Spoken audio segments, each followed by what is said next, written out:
Eagles Entertainment. Welcome, Eagles everywhere, to the Eagles Insider Podcast, presented by Lincoln Financial Group. I'm Eagles Insider Dave Spadaro at the NovaCare Complex, and the dust is settled. The NFL Draft 2022 is complete, and what a weekend it was for your favorite football team. The first night, spectacular, a trade up, and then the selection of Jordan Davis, defensive tackle from Georgia. That was exciting. And then moments later, the Eagles following with another trade, this time dealing 2 draft picks to the Tennessee Titans and acquiring veteran wide receiver and Pro Bowler A.J. Brown. So Eagles fans were certainly giddy going into night number 2, and the Eagles staying put in the second and third rounds, selecting with the 51st pick overall, center Cam Jurgens from the University of Nebraska, and then at 53, selecting Georgia linebacker Nakobe Dean. So the Eagles, with 3 draft picks and a veteran wide receiver in tow, entered day 3. And there they were. Well, they moved around a bit, but at the end of the day, just 2 draft picks. Tyron Johnson, a linebacker from Kansas, the Eagles selection with their first pick in round number 6. And then Grant Calcaterra, a tight end from SMU, started his career at Oklahoma. Concussion sidelined him. Eagles feeling really good about the draft. So we're caught in between here, the draft and then this upcoming rookie minicamp weekend, and the veterans are here. So we're going to put all of that together for you. We're going to hear from first-round draft pick Jordan Davis from Las Vegas, moments after the Eagles selected him with the number 13 pick in the 2022 NFL Draft. I'll also sit down with an exclusive one-on-one interview with A.J. Brown, the newest Eagles wide receiver. We'll hear from Jason Kelce, who addressed the media this week on why he returned for this 2022 season. Jalen Hurts weighs in on his state of the team and his reaction to the acquisition of Brown.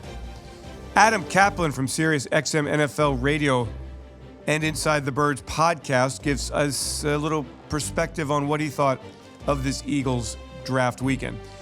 I want to start things off, though, as Howie Roseman late on Saturday night getting ready to kind of celebrate with his team after a long 11-month process of preparing for the draft and then executing it.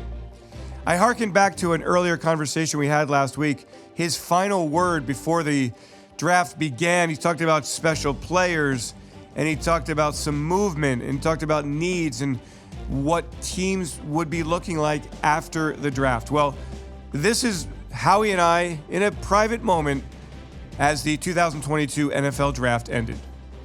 A couple of things struck me from the conversation we had last week as it applies to this weekend. One was, you said you wanted to get special players. Do you think you accomplished that? I think there's no doubt that we got special people. And I think that when we look at A.J. Brown, he's proven to be a special player in the National Football League. I think these guys have the ability to be special players, but we know that this is a prove-it league, and these guys just got to come in and work hard and transition from college football to the NFL to show that there's special players in the NFL as they were in college football. Number 2, you said it was a no-brainer last year when you went up to get Devontae. Did you feel the same way with Jordan? Yeah, we did. I mean, this guy's got unique ability. He's an unusual player. He's got an unusual body type. He's got an unusual personality, and all that stuff makes him a great fit for us.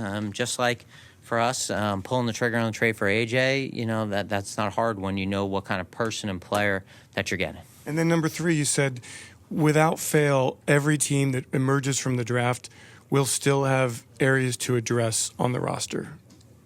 And you feel that way as well. You've reiterated that several times. Yeah, there's no complete football team right now. You know, we're not. Are we in May? I don't even know what day it is today. Is it May?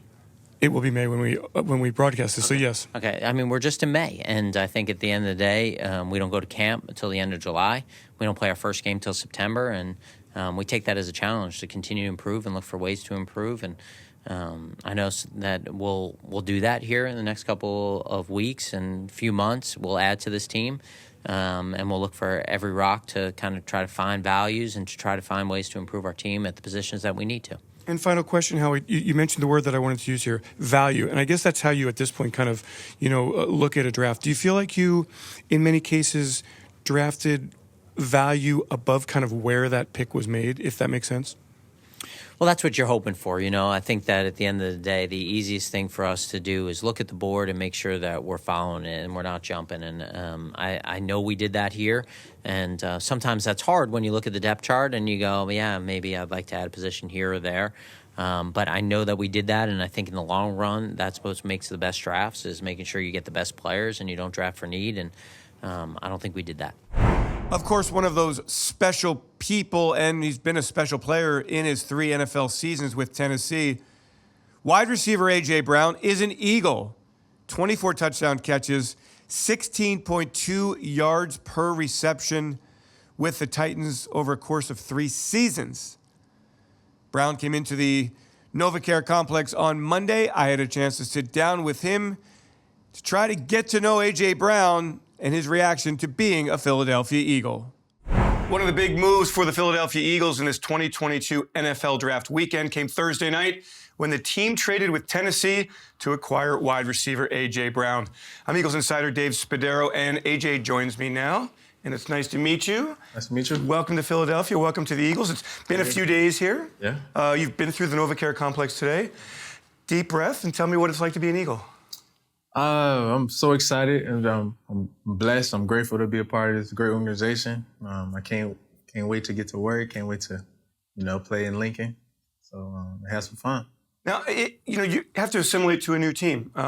So how do you want your teammates to feel about you? How do you want them? What do you want them to feel about you? How do you get to that point? I want them to know I'm a hard worker. I'm a team guy, not a me guy. Soon I will gain their trust. And I'm fine with that. It's just kind of like starting over from ground zero. But that's a part of it, especially when you're a new guy on the block. You got to earn your stripes, and I'm okay with that. With being a new guy, are there exciting nerves that go along with that? First day in classroom, I was nervous. I mean, I wouldn't say nervous, because I'm gonna be me regardless. Hopefully the teammates, they draw closer to me. So yeah. AJ, what has made you a great wide receiver at every level that you've played? I would just say just the preparation before the season. Pushing myself past exhaustion.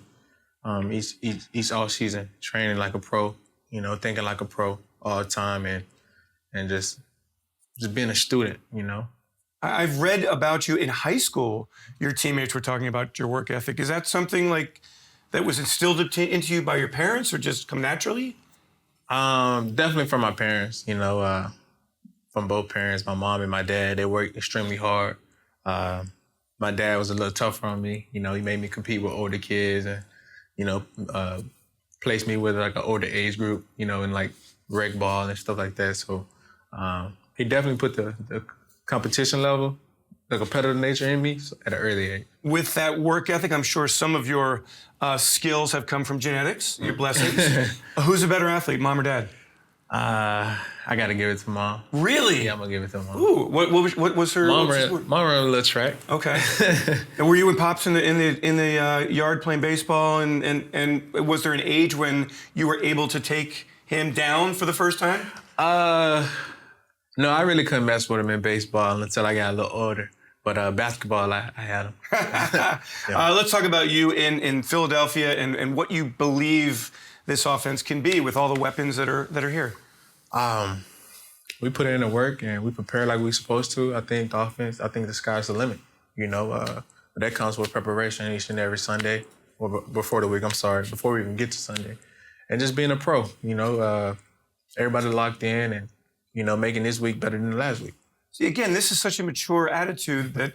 Were there mentors that you had along the way that you point out and say that they really instilled that in you? Yeah, I would definitely say I get that from my father.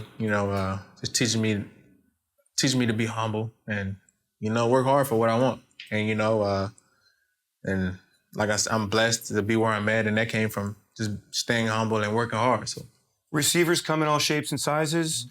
Were you for Eagles fans who might not quite know your game? what can you say about the style of football that you play? You can describe me like a 70s Chevelle, old school. I'm one of them guys that I'm a big guy, fast guy, explosive, hard to bring down, Not like super comfortable. Like that's not like a luxury ride, right? No, it can go. It can handle the bumps and bruises, and so yeah. I love it. The game of football has changed. The wide receiver position has changed a lot. Mm-hmm. Have you had to change through the course of your career what you do, or has the game kind of just opened up for you as the rules, for example, in the NFL have changed? I haven't changed.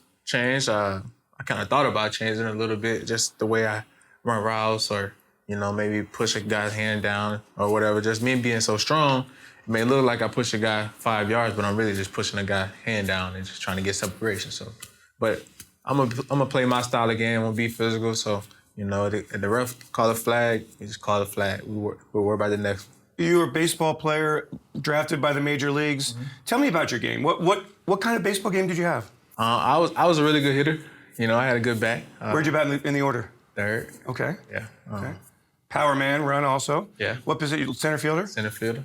Tell me about the game. Oh, gap to gap, nothing falling in the outfield, Baseball's a great game, isn't it? It is. Were you thinking at the time that baseball would be your career path? Early on, so I wasn't really playing football early on, like in middle school, but I definitely thought baseball would have been my sport. What got you into the game of football? Scoring touchdowns, man. I mean, I'd rather score a touchdown than hit a home run. So we like to hear that. Yeah. What's the signature A.J. Brown after touchdown move? I don't have one right now, but it's definitely one cooking. No. I love to hear that. A.J., you have opened up in your past about depression, mm-hmm. and I wonder how you felt you made an impact with people, and what that experience was like for you, and where you are with it now. I definitely felt like I made an impact in helping people. So many people reached out, and that made me feel really proud of myself for speaking up. I'm in a great place now. I have someone I speak to every other week, just to keep it fresh. And it's important, if you're dealing with something, especially as a man or anyone, you should, speak up and get the help you need, Did you feel courageous making it public? I did. Like, I was kind of nervous, just from what would come with it. But, like I said, from the people that reached out to me, they made it all worthwhile. People think athletes have it easy, right? Yeah, they do. We're human. Our lives are just like everybody else, and problems happen to us too. So how valuable then is having a great support staff, great teammates, coaches who believe in you, a community that wants to work with you on and off the field? Yeah, that's so important. So important. And, you got people believing in you, in your corner. Everybody have tough days. But if you got people in your corner believing you and behind you, it makes it a lot easier. I'd like to ask you about Jalen Hurts and your relationship and your friendship with him, and you've talked about it a lot already. Special for you to come to Philly to play with him? Yeah, it's real special, man. I can't wait.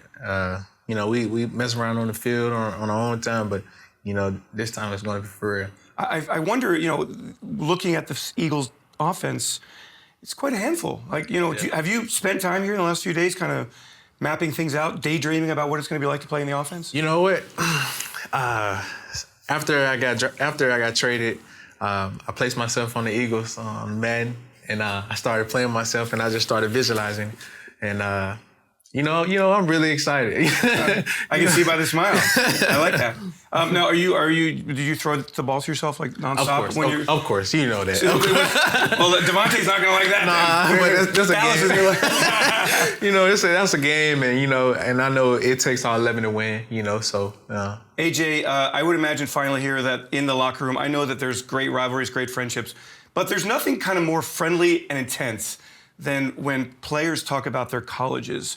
And the SEC smack talk in this locker room is going to be crazy. Yeah. So, I mean, you're going to be in part of that? Of course. Okay. What's Ole Miss looking like in 2022? I'm not sure yet, but I'm pretty sure that they're holding on. Lane Kiffin's doing a great job, so Well, we'll see. Them in Oakland, Alabama, and Georgia, you've got a lot of competition. Yeah. But hey, what we care about is how you do on the field for the Eagles. Exactly.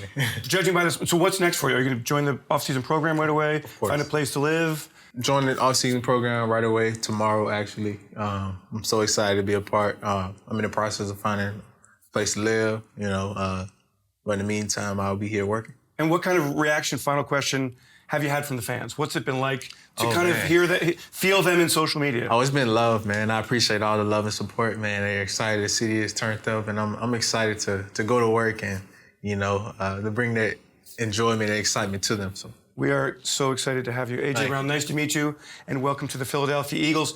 A.J. Brown, one-on-one. Now, with that, how about some reaction from the Eagles? Quarterback Jalen Hurts talks to the media on Wednesday. He starts with this opening statement for 2022. I think this is an exciting time to be an Eagle. I think coming off of the things we were able to accomplish and overcome last year, I think there's a lot to look forward to. And, just knowing that for me, one thing that I've been telling the guys is the foundation has been set. The standard has been set, and the only direction is to climb, and the only way we can do that is doing it together. Connecting, doing all these things we do in the spring to come together, learn the system, and build on the things that we've done. So I think the message has been simply the only direction is to rise. And we have a lot that we want to achieve here in this organization, on this team, from top down. It doesn't happen overnight, and we know that this is kind of the spring part of it. And investing every day. It's the same old thing. Investing every day, putting the work in every day to achieve those things over time. So. And then, of course, Hurts, who has a very close relationship with Brown, as you heard A.J. talk about. Hurts thrilled with the new number 11 in town. Well, I think he's always been an excellent player. Since I've known him in college, I always had the ability to make plays with the ball in his hand, use his body, box out defenders, break tackles. So he's a great addition to a great receiver room we have now. And I'm excited. Now, prior to the Eagles making the trade for Brown, it was really bang, bang. A trade up from 15 to 13 to get with the opportunity to select ahead of the Baltimore Ravens, 6'6" 340-pound Jordan Davis, just a wide-body defensive tackle who was a man in college for the national champion Georgia Bulldogs. He got drafted and then ran up on stage, gave Roger Goodell a big old hug, and then a few minutes later, I had a chance to talk to Davis, the thrill of a lifetime, a first-round draft pick, 13 overall to the Philadelphia Eagles. I'm here with Eagles first-round draft pick defensive tackle Jordan Davis. Let's talk about how you are with that championship ring right there. How you feeling right now? What's the emotions like? Exhilarating. Excited, ready to work. My mom's a huge Philadelphia Eagles fan, so she loves it more than I do, and I'm just ready to get out there and see the team. You visited the NovaCare complex. What was it like? What did you leave that day feeling about the Eagles? That they really cared. They really cared about the players. They really cared about winning. Everything that went well. It was an amazing feeling. You felt like you wanted to be there. You felt like at home. So I'm ready. I'm ready. I'm excited. I'm excited to get there. You seem really excited. Is it everything that you dreamed it would be this night? More. You can't really prepare for this. You have dreams about it, but actually doing it, walk across that stage, hearing your name being called, hearing that pick, and the fact that they traded up for me just shows you how much they really want me, and I'm ready to give everything I got. What kind of hug did you give the commissioner? Bear hug, man. I had to squeeze him. I felt his backbones pop a little bit, so, I think I did good. Let's talk about you as a football player for Eagles fans who may not know a whole lot about you, which is kind of hard to believe after watching you in college. What do you bring to Philadelphia? What do you bring to this defense? Anchor in the middle. Anything that goes to the middle is mine, so I want to be that general in the inside, and whatever they want me to do, I can do it. So, Coach Rocker, I talked to him, and he recruited me at Georgia when he was there, so we have a great relationship, and I'm just ready to get out there and see what they can do for me. What has been the key to your success to get to this point, do you think, throughout your career? Humility. Knowing that, you're not everything, you're not the biggest thing walking, just knowing that, you always have room for improvement no matter what, whether you're high or low. just always have room for improvement. All of those practices, those games against SEC competition, how much better did that make you, do you think? Definitely. We always say iron sharpen iron. So especially at Georgia, going against offensive linemen like Justin Schaefer, Jamari Sawyer, Cedric Van Pran, all those guys, it's like preparing you for the next game, the next level. And, just even at Georgia, the mental side of things in the classroom, knowing about film, knowing about offensive line tendencies, knowing about backfield sets, all that stuff plays in. And that's everything that I learned at Georgia. I'm going to take it with me. I'm going to keep it and apply it. Okay, Fletcher Cox, Javon Hargrave, some talent there. And I know you have admired Fletch for a long time. When you've watched him play, what have you seen for all these years? He was stout and aggressive. He had that play style where he commanded the middle. It's just crazy that the guy that I watched as a kid, and I'm about to play alongside him and learn from the greatest. And you can't write it better than this. This whole experience leading up to it, all the interviews, all the workouts, totally paid off, right? Like every bit of work that you've put into your life has paid off for this moment. Definitely. Everything that I did from high school, college to now, it's the end, but it's the beginning. It's the beginning. So, it's one thing to get to the NFL, but it's another thing to stay there. And while I'm here, I want to win. I want to win. What do you think will be the toughest adjustment, college at the very highest level, to the NFL, which is the highest level of any football? Right. Just moving, learning a different playbook, knowing a different team, exploring, and just knowing a new city. But either way, I know I'm going to be in great hands. I know the city's going to embrace me and take care of me and treat me like one of their own. All right, tell me about Mom and her level of Eagles fandom. Eagles fans are passionate. Some say that Eagles fans are crazy. Would you say that your mom is a crazy Eagles fan? Yeah, definitely. My mom's going to fit right in, so I'm excited for her. And I'm just ready to see her flourish and explore the city because she's going to be with me. All right, let's talk about the outfit tonight. It is sharp. Tell me all about it. I mean, you look great. Thank you. I designed it myself. So I had my stylist. I gave him an idea. I had red accents. This is the Greek key, paying respects to Athens, Georgia. And then And the bling is sharp? The bling is nice. But, this is like just a special occasion. I'm not going to be wearing this every day, but I think it was cause for celebration. I wanted to put something on nice and look presentable. It is the night of your lifetime, right? Like, you win a national championship, too. Is it possible to compare the two moments? Definitely, man. I think the next thing is a Super Bowl. So I got to hit a benchmark. I hit the Natty. I got to enter the NFL, and now I got to get a Super Bowl while I'm here. Well, congratulations. Thank you. Welcome to the Philadelphia Eagles. Fly, Eagles, fly, baby. We'll have a chance to meet the rest of the Eagles draft class in the coming days and weeks as they make their way to the NovaCare complex and become acclimated as Philadelphia Eagles, so stay tuned for that. I want to kind of transition a bit here to some of the existing players on the team, and certainly center Jason Kelce, one of the most fascinating ones, earlier in the offseason, announced that he would be returning for this 2022 season. And on Wednesday, he talked about why he's coming back. Last year was a lot of fun towards the end of the year. I mean, obviously the bowl game or the playoff game didn't end up well, but I think that, for us, we saw a lot of improvement. We saw the team get better throughout the year. I had a lot of fun with Nick as the head coach and how everything went. So it was, it was when I stepped back and thought about it, first of all, you're thinking, physically, can you do it again? And where do you feel? And then once I kind of felt like I was okay on that end, it was pretty much a no-brainer. I felt like it was I still wanted to do another one. So how did the Eagles fare on draft weekend? Their grades have been very positive. The team is excited. We'll get an outside view here from our good buddy Adam Caplan, SiriusXM NFL Radio, Inside the Birds podcast. Had a chance to talk to him about his perspective on Philadelphia and Howie Roseman and how it went for the Eagles. Adam Caplan, thanks so much for joining me on the Eagles Insider podcast presented by Lincoln Financial Group. We've had a chance, Adam, to kind of deep breathe and have some perspective, and I wanted to get your opinion on what the Eagles did during draft weekend in terms of value and then also potential of the upside of this draft class and, of course, the acquisition of A.J. Brown. Yeah, so Dave, I thought just like the Eagles did last year, they stuck by the board. They took players where they should have gone. Jordan Davis was always going to be a first-round pick, and they traded up at 13. And who knows, there might have been other teams that liked him that might have wanted to take him there around that area. So anyway, that the value was there. There's no question about it.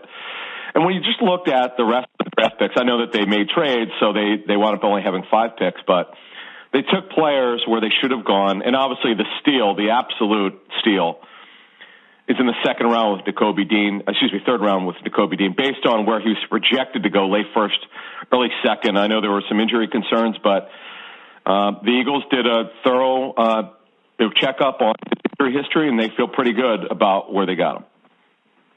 All right, in terms of value, going from 15 to 13, gave up some draft capital. Any thoughts on that? Some assets that they didn't have later in the draft. Yeah, look, they went from 10 draft picks to 5. We understand why they did it. Jordan Davis was a major priority for them, and they felt like they had to do it. And I totally get it. That's what they felt they had to do. And when you feel that way, you just have to be right. Yes, they had to give up pretty good assets, but I thought that trade was fair. I thought the trade up and what they had to do to get up there was fair. And remember now, the draft is not so much about this season. It's about the future. And Jordan Davis, yes, he'll play this year and he'll be in the defensive tackle rotation, but he's a future starter. That's exactly why they did it. And then, Adam, very quickly, they put together a deal that they had obviously come to terms a day before with a scenario possible, and they traded for A.J. Brown. At the price of the 18th pick and the 101 pick, the value of getting A.J. Brown, and then how do you see A.J. fitting into this offense? Yeah, it is a fair value. First and a third-round pick for a receiver in the prime of his career. And, Dave, the fans are going to absolutely love him because not only is he a highly productive player, he's a leader. If you talk to certain people at the Titans, they'll tell you that the leader clearly was A.J. Brown. No question about it. And he's the heart and soul of the football team. Fans are going to absolutely love him. How do you see him fitting into the offense, teaming with Devontae Smith, Dallas Goedert, etc.? Yeah, so what they'll probably do there is, I would say that A.J. Brown will be more or less what we call an X receiver, a single side receiver. You'll have Devontae Smith as a D, will be the move receiver, and Dallas Goedert obviously will be heavily involved. And you get Quez Watkins as a deep threat. You got the running game and the NFL's best offensive line, and there's no question about it. This offense looks way more complete than it did last season. Adam, the Eagles were also able to put together a deal very quickly for A.J. Brown that keeps him in Philadelphia through 2026. How important was that, and how do you look at the value of that reported deal worth $100 million? Very fair. Again, that's a market deal at $25 million per year. That's exactly what it should be. I mean, you look what Christian Kirk got, who was a free agent, who's not even close to the player that A.J. Brown is. So I like that deal. I thought it was fair. He's going to be here a long time, and we know about the relationship he has with Jalen Hurts. I just think it makes a lot of sense. I don't think there's any question about it. It made a lot of sense. Very bold move, but the right move. And now you've really completed your receiver core. That's the thing. They don't now have to get a veteran receiver. That guy is going to be A.J. Brown. On night 2, the Eagles stayed put. At 51, they take Cam Jurgens, Nebraska center. As you mentioned later in the third round, Nakobe Dean. Cam Jurgens obviously elicited over-the-moon praise from Howie Roseman. I know how excited everybody at the NovaCare complex was to get him. And given everything with Jason Kelce being part of it, really, internally, I can tell you just a very, very positive move that excited everyone. Yeah, it's really cool. Again, this is a future draft pick, okay? The draft is about the future. If you're drafting for now, you're going to struggle, but this is another pick for the future. It made a lot of sense on a guy's a terrific athlete, former tight end, and he's coached by the best in Jeff Stoutland. This just made a lot of sense. And I love the Kelce stuff. It's great that they included him. You mentioned Nakobe Dean. Where does he fit in? Everybody's talking about the middle. I kind of see him as a weak side linebacker. What do you think? That's, you could line them up at a couple positions. I don't think there's any question about that. But the thing is, if you look at their linebacker core now, it is really loaded. I mean, it's not too often that we see that at linebacker for the Eagles. But you look at Juergens as a second rounder for the replacement for Kelce, so they have that for the future. You got Dean, and you've got Kaiser White, T.J. Edwards, Davion Taylor, who, when healthy last season, looked pretty good. They've got a pretty good. I mean, when we say pretty good, we have to see how these guys play, but they've really upgraded their linebacker core this offseason. And Hassan Reddick is listed as a linebacker. Yes, strong. Yep. Why did Nakobe Dean drop? From what I understood, teams actually share medical information. So it's not like one team has a report that other teams don't have access to. So why did teams pass on such a productive player? It's interesting. It's not so much, Dave, the pectoral injury, which I'm told it definitely was an issue at his pro day. He's over it now, apparently.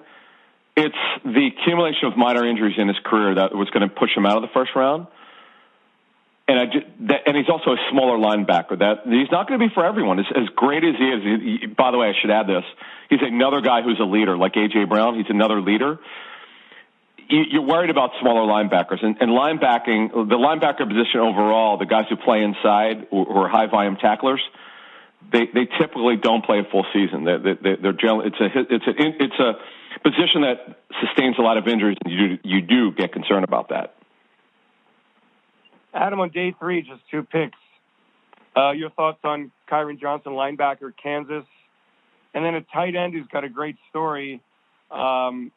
Coming back from concussions and very productive at SMU. What do you see with the Eagles in that day 3 period?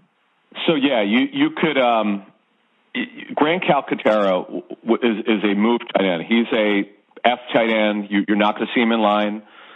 When Goddard and Calcaterra are on the field, the Eagles have an ability to keep Goddard in if they want, and Calcaterra move out to catch the football.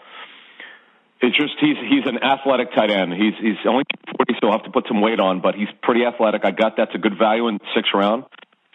And Johnson, interesting player. Look, he's not really a DN at this level. He's too small. He did have 6.5 sacks last season. His pro day numbers were crazy at 4.40. I know if a linebacker's got to run 40 yards downfield, it's probably not a good thing, but it's a good thing on special teams, by the way, that he's explosive. And you can line him up as a backup Sam. That's the way I see that happening. Adam, any thoughts at all on what they did after the draft? Some highly regarded players with draftable grades. What are your thoughts on the post-draft class? Yeah, the Goodrich signing is really good. He's a great chance to make the team. The corner from Clemson and the corner from Alabama, it's not as highly thought of as Goodrich, but I like those. And Carson Strong, look, he's got a great arm. He's a pocket passer, doesn't move very much. The reason why he didn't get drafted is because of medical concerns with his knee. A lot of teams did not pass him on the physical, and he was off a lot of teams' boards. But it's just there's very low risk.